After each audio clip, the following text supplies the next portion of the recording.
이 시간에 하나님 말씀 보도록 하겠습니다. 하나님 말씀은 창세기 37장 1절부터 11절까지 말씀이 되겠습니다. 신약 성경 57쪽 가량에 있습니다. 창세기 37장 1절에서 11절 말씀 합독으로 봉독하겠습니다. 야곱이 가나안 땅, 시작. 야곱이 가나안 땅 곧 그의 아버지가 거류하던 땅에 거주하였으니 야곱의 족보는 이러하니라. 요셉이 17세의 소년으로서 그의 형들과 함께 양을 칠 때에 그의 아버지의 아내들 빌하와 실바의 아들들과 더불어 함께 있었더니 그가 그들의 잘못을 아버지에게 말하더라. 요셉은 노년에 얻은 아들이므로 이스라엘이 여러 아들들보다 그를 더 사랑하므로 그를 위하여 채색 옷을 지었더니 그의 형들이 아버지가 형들보다 그를 더 사랑함을 보고 그를 미워하여 그에게 편안하게 말할 수 없었더라. 요셉이 꿈을 꾸고 자기 형들에게 말하매 그들이 그를 더욱 미워하였더라. 요셉이 그들에게 이르되 청하건대 내가 꾼 꿈을 들으시오.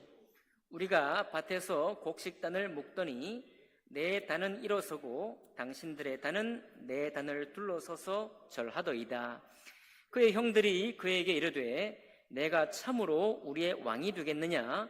참으로 우리를 다스리게 되겠느냐? 하고 그의 꿈과 그의 말로 말미암아 그를 더욱 미워하더니 요셉이 다시 꿈을 꾸고 그의 형들에게 말하여 이르되 내가 또 꿈을 꾼즉 해와 달과 11별이 내게 절하더이다 하니라. 그가 그의 꿈을 아버지와 형들에게 말하매 아버지가 그를 꾸짖고 그에게 이르되 내가 꾼 꿈이 무엇이냐? 나와 내 어머니와 내 형들이 참으로 가서 땅에 엎드려 내게 절하겠느냐? 그의 형들은 시기하되 그의 아버지는 그 말을 간직해 두었더라. 아멘. 말씀과 예배를 위해 기도하겠습니다. 살아계신 하나님 아버지, 오늘 말씀을 통해서 하나님께서 우리에게 우리 마음을 역사하시고 우리에게 꿈과 소망을 주시고 그것을 이루어 가시는 그 과정이 어떤 일이 어떤 은혜가 있는지 살펴보기를 원합니다. 또 그 과정이 우리 각자의 과정이 되게 하셔서 하나님께서 하나님 말씀으로 우리 속에 소망을 두신 그 소망이 과연 영광스러운 열매를 맺게 되기를 원합니다. 거기까지 이르는 과정 속에서 우리가 겪게 될 여러 가지 일들 가운데 때로 어려워하고 지치고 실망하고 때로 절망하고 낭망할 때가 있겠지만은 그러나 과연 그 길이 우리 주님께서 인도하시는 길임을 믿고 신뢰함으로 주님 앞에 참 생명과 소망 가운데 나아가는 저희들 모두가 될 수 있도록 축복해 주옵소서. 예배 시종을 주님께 의탁하며 감사할 때 귀하신 우리 주 예수님 이름으로 기도하옵나이다.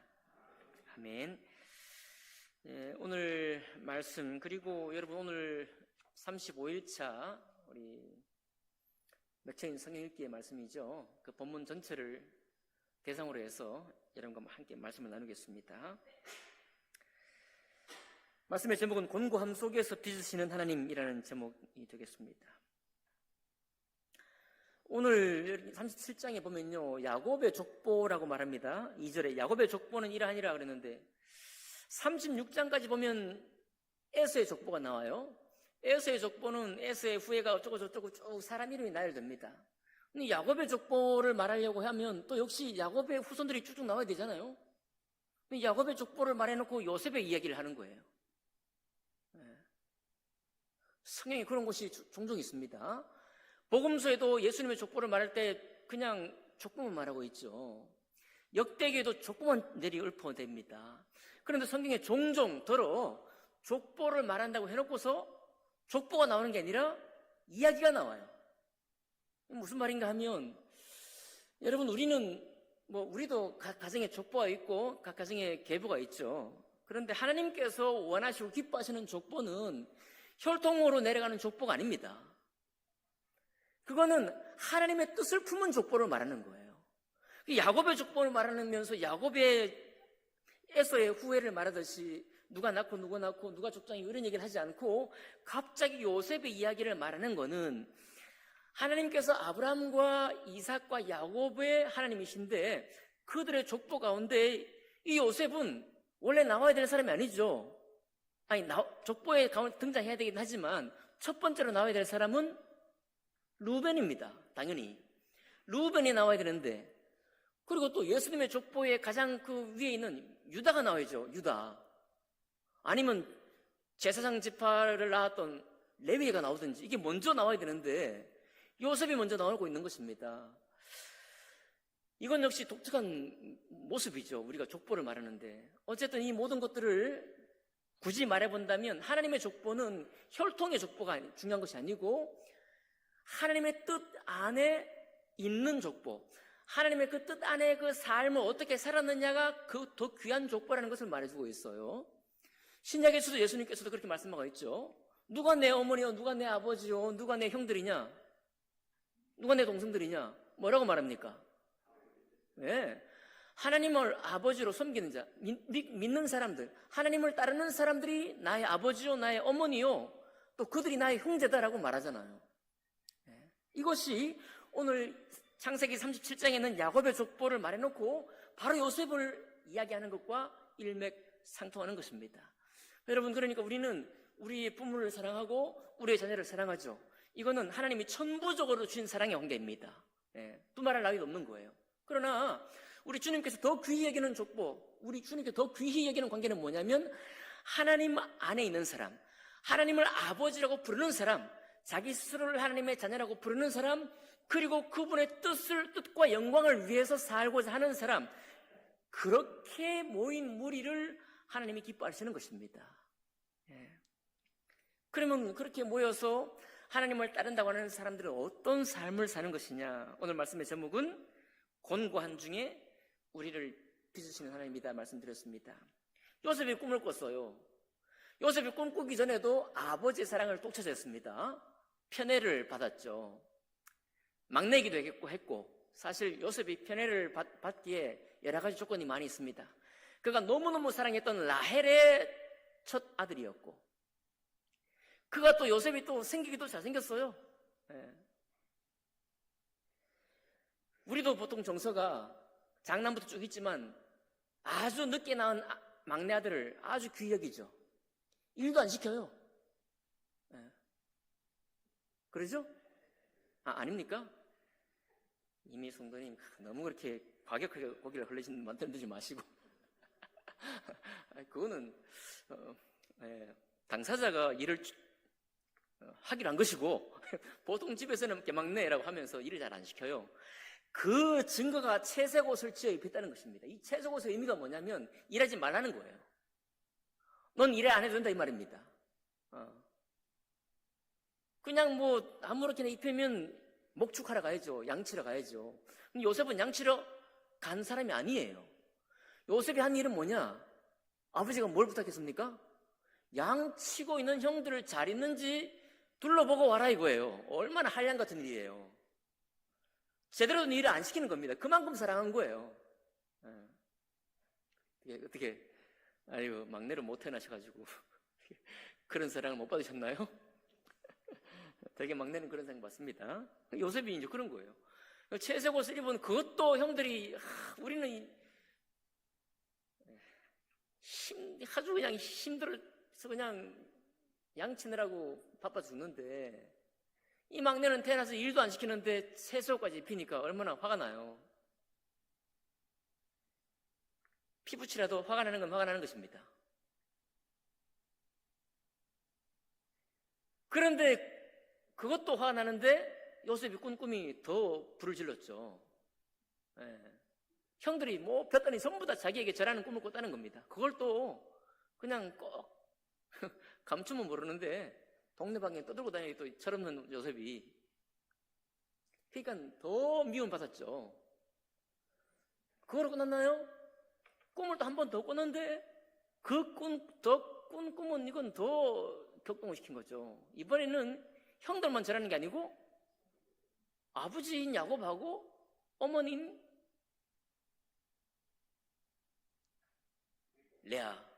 리브가는 이삭이고요. 레아겠죠. 라헬은 이제 죽고 없으니까. 예. 어머니까지도 다 자기에게 절하는 꿈을 꿨다는 겁니다. 그걸 또 말하는 거죠. 이번에는 누가 화가 났습니까? 야곱까지 화가 나서 아버지까지. 야, 글쎄 우리 집에 뭐 대통령이 나서 아버지가 대통령께 절한다 그러면 우리는 막 좋아하겠죠. 뭐 좋아하긴 하겠지만은 이런 일은 아버지 뭐 그때 당시에는 대통령이 없으니까 아버지가 아들에게 절한다는 거는 사실 굉장히 불편한 일이죠. 이런 일이 있을 수 있나요?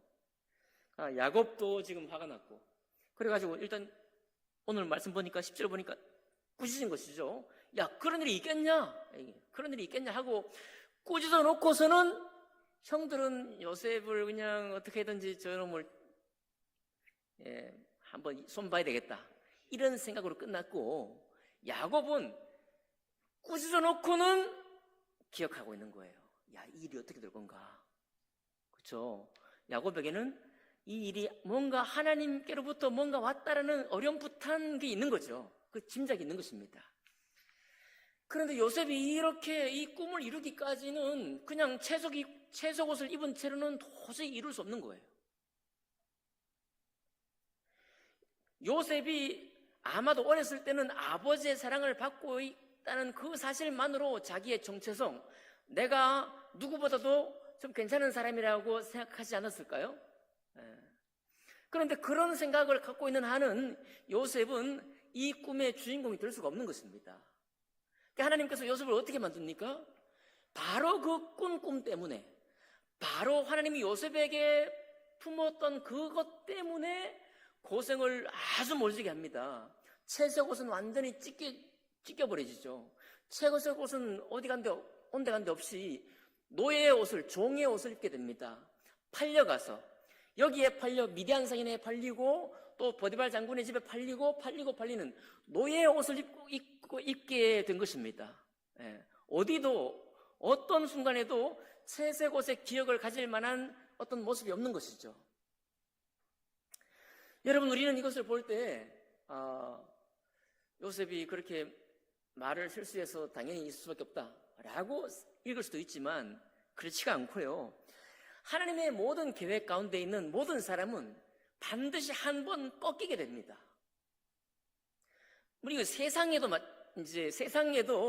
우리가 큰 사람이 되려고 하면 당연히 꺾이는 일이 있긴 하는데 하나님의 일은 더욱 그래요.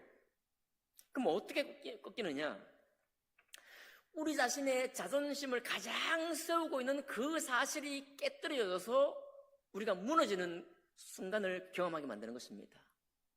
나의 자존심이 꺾여버리는 거예요. 사실은 그 자존심이 뭐냐면 나를 살게 하는 원동력이에요. 내가 사람들에게 무시도 당하고 막 서로 경쟁 관계 속에서 싸우다가도 나를 자존심 있게 살게 하는 그게 바로 나를 여전히 버티게 하는 힘이었는데 그 사실 자체를 주님께서 꺾어버리는 것입니다. 그것이 꺾일 때라야 이 사람이 주님께로 돌아와요. 그러기 전에는 주님께로 돌아온 것이 아닙니다. 돌아올 수가 없어요. 왜냐하면 이것이 나의 자존심이기 때문에 그래요. 내 자존심은 나의 영혼을 차지하고 있는 것입니다. 그것이 나의 주인이에요. 그것이 나의 주인인 한은 주님이 나의 주인이 되지 못합니다.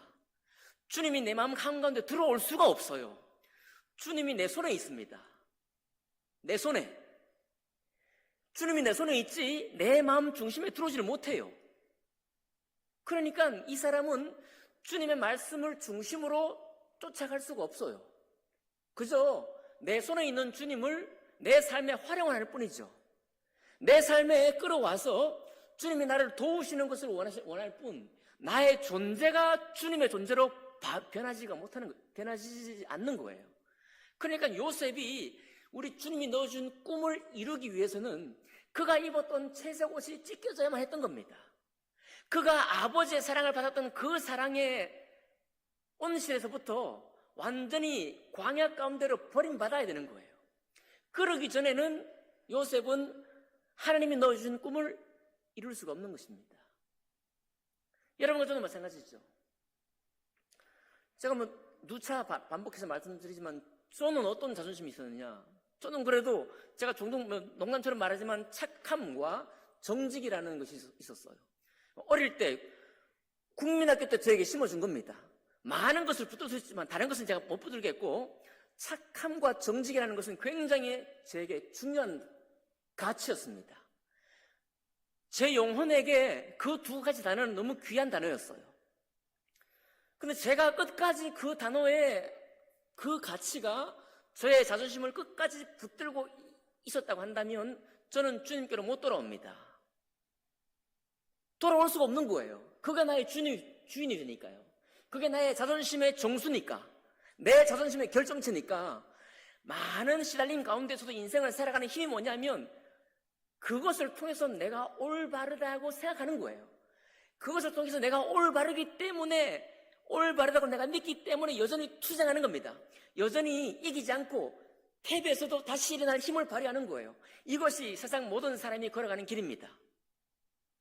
그런데 그게 주님께서 그것을 깨뜨리는 거예요. 뭐라고 깨뜨립니까? 너 착하냐? 너 위선자야. 너 존재 자체가 위선자가 아니라 너에게 위선이 있어.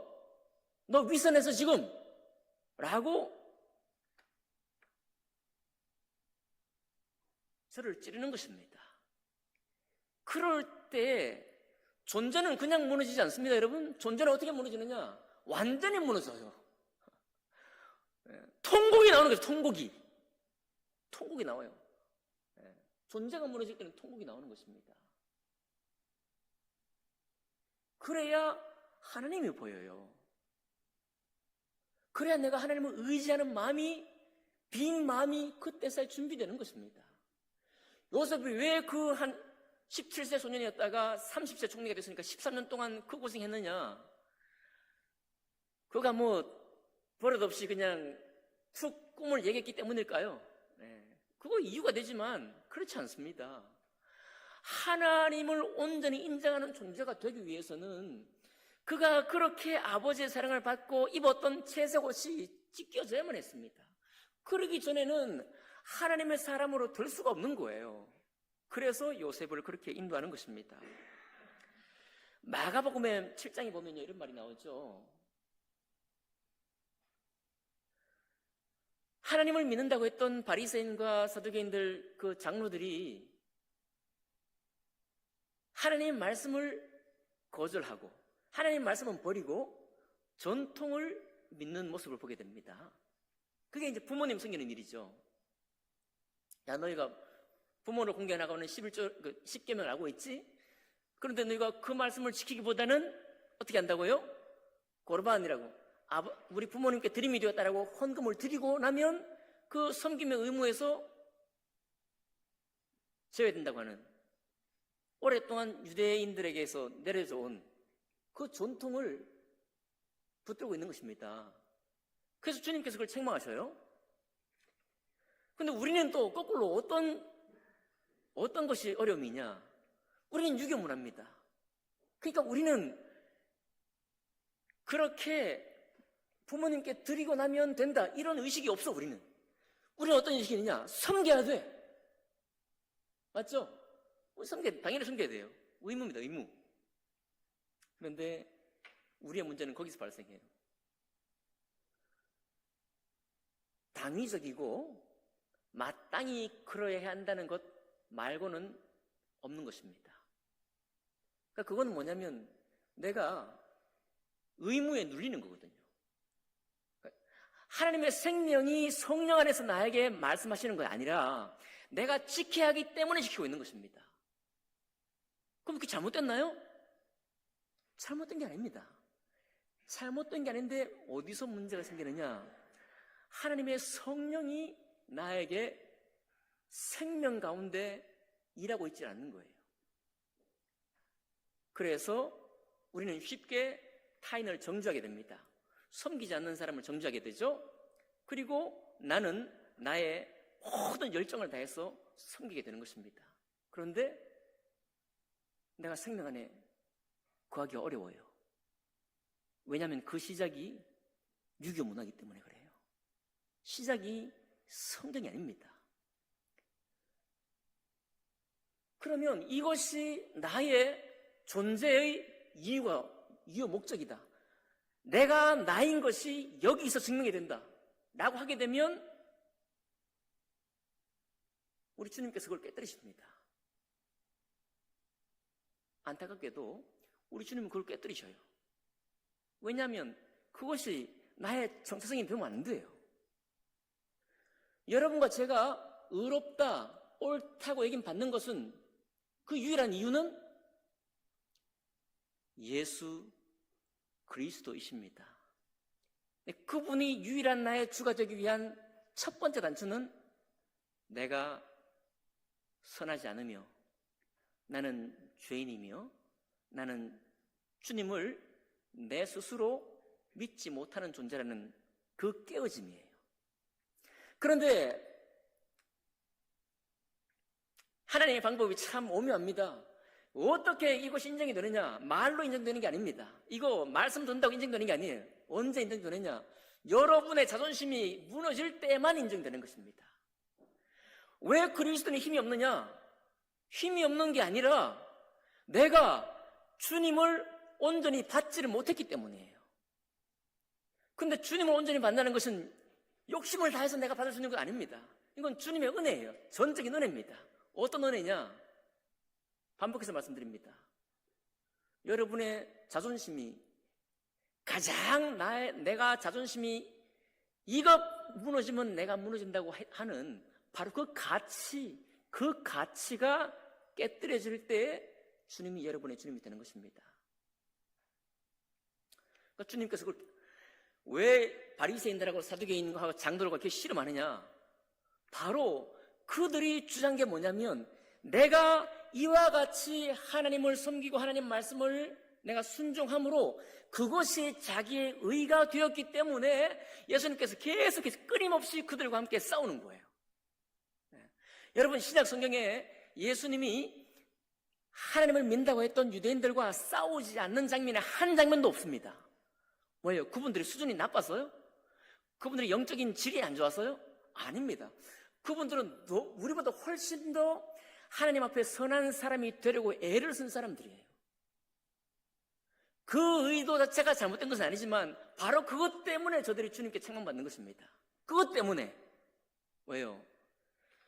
내가 죽고 내 안에 나는 하나님 말씀 앞에 율법 안에 내가 죽을 수밖에 없는 존재다. 나는 죽었다. 머리가 아니고 내 존재가 깨뜨려져서 아프도록 인정이 될 때 내 무릎이 꿇려지고 내 두 판이 주님께 올라가는 것입니다.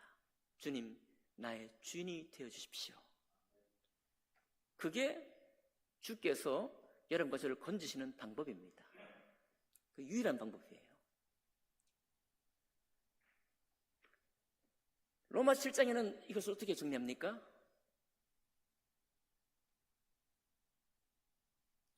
율법으로 말미암아 죄가 기회를 타서 이렇게 말합니다. 이게 모든 신약의 말씀 정리하고요, 구약에 있던 모든 말씀도 정리하는 것입니다. 왜 사람들이 하나님을 믿는 믿음 가운데서 이렇게 자기가 깨어지고 다시 거듭나야 하느냐? 여러분, 로마서를 쓴 바울도 그 당시에 예수 믿겠다고 했던 사람들 아니면 하나님을 믿는다고 했던 모든 사람들이 전부가 다 하나님의 말씀을 따르고자 했습니다. 안 한 게 아니에요. 하나님의 말씀을 따르고자 했는데 바로 그 말씀이 우리를 죽인다는 거예요. 율법이 기회를 탄다는 것입니다. 오히려 하나님의 말씀이 우리의 죄의 정욕을 자꾸만 자극한다고 그래 있어요. 그러니까 여러분, 이게 하나님 말씀을 읽고 듣고 보는 사람들이 반드시 거치게 되어 있는 1단계예요. 하나님 말씀이 나를 죽이는 것입니다. 하나님 말씀이 나를 살리는 말씀이, 나를 살려야 할 말씀이 나를 죽게 하는 거예요. 내가 나로 살지 못하게 하고 하나님 말씀은 살고 나는 죽어요. 나는 도저히 주님 말씀을 지킬 수 없는 존재가 됩니다. 나는 도저히 주님께 나아갈 수 없는 존재가 되고 말아요. 그러니까 율법은 사는데 나는 죽는 것입니다. 이것이 언제 슬프냐? 내가 내 자존심대로 나아가서 이것 꺾이면 나는 죽는 거라고 했던 바로 그 부분을 주님께서 칠 때 그때 깨달아지는 거예요. 죄가 교회를 뜻하는 말이 무엇인지, 왜 하나님 말씀이 나를 살리는 게 아니고 나를 죽이는지 깨달아지는 것입니다. 그런 다음에 고백하는 것이 오호라 나는 공고한 사람이로다 이거예요. 나는 선을 원하지만 선을 행하지 못하는 존재다 내가 아는 거예요. 여러분, 그러니까 주님께서는 그냥 마냥 죄인이냐 이렇게 말하는 게 아닙니다. 우리 선을 원하는 사람이에요. 우리가 죄인일 때조차도 우리는 선을 원하는 사람입니다. 아담도 선을 원했습니다. 가인도 선을 원했어요. 네. 아벨을 죽였던 가인도 선을 원했던 사람입니다. 그런데 원하는 선은 행하지 못하고 원치 않은 악을 행했던 것이죠. 왜 그렇습니까? 우리가 첫 번째 태어날 때 그런 존재로 태어나기 때문에 그래요. 그래서 하나님은 반드시 우리를 곤고한 상황 가운데 내모십니다. 여러분이 고생했다는 말 하는 게 아니에요. 우리 인생에 고생스러운 순간이 있었다 그런 얘기를 하는 게 아닙니다. 고생은 다 하죠. 그런 이 땅에 사는 사람이 하는 고생이 아니라 영적인 고생을 하는 것입니다. 영적인 공고함을 우리에게 보게 하는 거예요. 적나라하게 보게 하는 것입니다. 그런 후에 우리 영혼이 곤고해질 때 그때 주님이 나에게 오시고 나를 빚으시기 시작하는 거예요. 예. 그렇게 해서 고백해서 요셉이 14년 동안 고생하고 주님이 함께 하심을 기억하고 천한 노예의 옷을 입고 고생하다가 그 고생과 함께 연단된 연단이 요셉으로 하여금 애굽 총리의 옷을 입게 한 거예요. 총리의 옷을. 그러니까 많은 그리스도인들이 교회가 많고 그리스도인들이 많아도 쉽게 말씀드리면 지난번 우리 영화 봤던 것처럼요. 그런 정말 하나님을 향한 이 감동적인 생명이 넘치는 찬양, 우리가 어떤 때 한번 느꼈던 그런 것들로 잘 돌아가지 못하고 그저 습관적인 신앙생활을 하게 되는 이유가 무엇일까요? 여러분, 우리는 주님을 처음 만나도 다시금 만날 필요가 있죠. 계속해서 그렇습니다. 그런데 중요한 건 처음 만날 때 정말 만나야 한다는 거예요. 그런 이후에 주님께서 우리를 요셉처럼 구원관 삶 가운데 인도하기도 하고, 때로는 신앙생활 하는 가운데 내가 주님을 만났다고 고백했지만 신앙생활 하는 가운데 공고함을 우리에게 주셔서 내가 정말 이런 것을 믿고 있었구나. 내가 주님만 믿은 게 아니라 나의 무엇을 또 믿고 있었구나. 이런 것을 깨닫게 해주셔요. 그렇게 해서 온전한 하나님의 사람이 되게 하는 겁니다. 그래서 그런 과정 속에서 그 사람으로부터 하나님의 영광에 참여하는 은혜가 시작되는 거죠.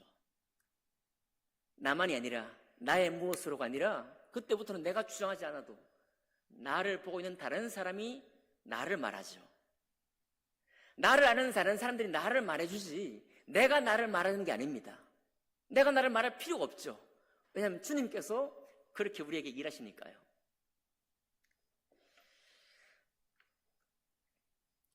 곤고한 중에 주님은 빚으십니다.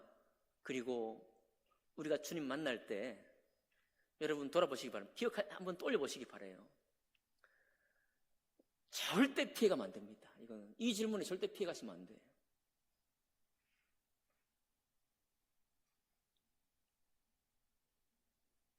주님은 우리의 무슨 백이 아닙니다. 주님 우리의 무슨 안정된 삶의 보장이 아닙니다. 주님은 여러분과 제 주님이셔요. 내가 나로 서 있고는 그 주님이 나의 주님이 되지 못합니다. 우리가 다 부족하지만은 우리의 모든 섬김과 모든 추구하는 바가 그 자체가 잘못된 게 아닙니다. 다 제대로 되고 있는 거예요. 문제는 뭐냐면 다 제대로 되고 있는데 거기에 주님의 일하시는 힘과 소망이 너무 연약하다는 거예요. 내가 너무 나를 붙들고 있기 때문에 주님이 일하심이 너무나 미약한 거예요. 그러면 결론은 내가 죽는 것입니다. 여러분, 내가 죽는 거예요. 그거는 우리 삶을 통해서 주님께서 경험하게 하십니다. 주님은 우리를 죽이기 원하시는 게 아니고 우리를 살리기 원하시는 분이시죠. 네. 주님 우리의 소망, 내가 어려서 채색옷 입었던 그것을 전부 다 멸시하는 게 아닙니다. 채색옷 입게 하셔요. 어떻게 해야 입는지를 깨우쳐 주시는 것입니다. 그것이 바로 권고안 중에 우리를 빚으시는 주님인 것입니다. 여러분과 제가 모두 우리가 앞으로의 신앙생활이 언제까지 얼마간 있든지 우리는 계속 연약한 모습이 있을 것입니다. 우리는 여전히 정말 어떤 부분에 있어서 수 높은 사람이 볼 때 저거밖에 안 되냐고 정죄받을 만한 일들이 다 있어요. 그래도 우리가 염려하지 않고 사도 바울처럼 자랑할 이유가 뭐냐면 그것 가지고 자랑할 수밖에 없는 이유가 뭐냐? 주님께서 일하시는 분이시기 때문에 그렇습니다. 주님이 나의 주님이라서 우리가 자랑할 수 있는 거예요. 내 연약함을 노래할 수 있는 것입니다. 우리 모두가 다 그런 존재니까요. 조금 더 주님 앞에 자유한 마음으로, 조금 더 주님께서 주시는 생명과 성령께서 우리에게 공급해 주시는 은혜 가지고 신앙생활 하시는 여러분과 제가 되길 원합니다. 저도 더욱 이것을 원해요. 저도 더욱 말입니다. 어떤 선교사님이 젊어서 아직 의지 가지고 나는 정말 주님 위해 죽을 거야 하고 죽기 직전에 내 목숨을 살려달라고 애걸 했던, 그러나 그의 죽음도 주님이 기뻐 받으셨을 것입니다. 하지만 그가 의지로 나갔기 때문에, 자기 의지로 나갔기 때문에 그의 마지막 순간이 때로는 안타까울 수 있는 것입니다. 여러분, 우리는 우리의 의지로 신앙하는 것은 내 의를 세우는 거예요. 하나님의 말씀과 주의 영께서 우리를 다듬어 가시도록 나를 내어드려야 합니다. 그렇게 되는 자유와 생명과 소망 가운데서 하나님이 나에게 심어주신 채색옷과 그 꿈을 내 평생 동안 아름답게 이루어 가시는 여러분과 제가 되기를 주님의 이름으로 축복합니다. 기도하겠습니다.